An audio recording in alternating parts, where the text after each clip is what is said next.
Updating your payment information on Binance is a straightforward process. Follow these steps to ensure your payment details are current and secure. Step 1. Log into your account. Access the Binance website or app and enter your login credentials to sign into your account.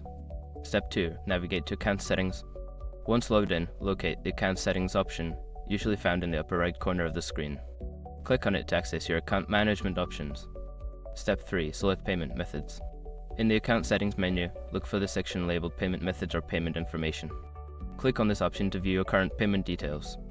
Step 4. Update your payment information.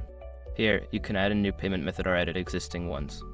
Follow the prompts to enter updated payment information, such as bank account details or credit card information. Step 5. Save changes. Before filing a refund or dispute, use the *com link in the description to open the refund dispute deadline calculator and confirm your deadline.